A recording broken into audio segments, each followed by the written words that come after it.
बाप का, दादा का, भाई का, सबका बदला लेगा तेरा फैजल।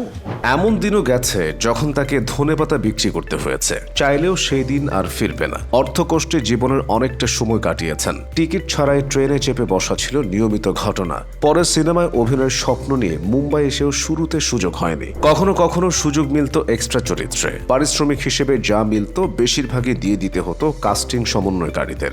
অথচ তার এখন মুম্বাইয়ের বুকে রাজপ্রসাদ সম বাড়ি। বলছিলাম হিন্দি সিনেমার এই সময়ের অন্যতম শীর্ষ অভিনেতা নওয়াজুদ্দিন সিদ্দিকীর কথা। উত্তরপ্রদেশের মুজাফফরনগরের ছোট্ট একটি শহর বুধানা, সেখান থেকেই অভিনয়ের নেশায় বলিউডে আসেন। কাজের খোঁজে এসে প্রেমে পড়েন মঞ্চ নাটকের। সেই প্রেম তাকে টেনে নিয়ে যায় ভারতের নামকরা নাটকের প্রতিষ্ঠান national school of ড্রামায়। Aamir Khan অভিনীত 1999 সালের সিনেমা সারফারোসে ছোট একটা চরিত্রে অভিনয় করেন। এলাকার ছোট এক গুন্ডার চরিত্রে দেখা যায় নওয়াজুদ্দিন সিদ্দিকীকে। সেই থেকেই শুরু। এরপর তাকে প্রশংসা এনে দেয় ইরফান খানের সঙ্গে জুটি হয়ে স্বল্প দৈর্ঘ্যে অভিনয়। তারা অভিনয় করেন স্বল্প দৈর্ঘ্য চলচ্চিত্র দ্য বাইপাসে। বিএফআই লন্ডন ফিল্ম ফেস্টিভ্যালে মনোনয়ন পায়, কিন্তু বড় চরিত্র তখনও অধরায় ছিল।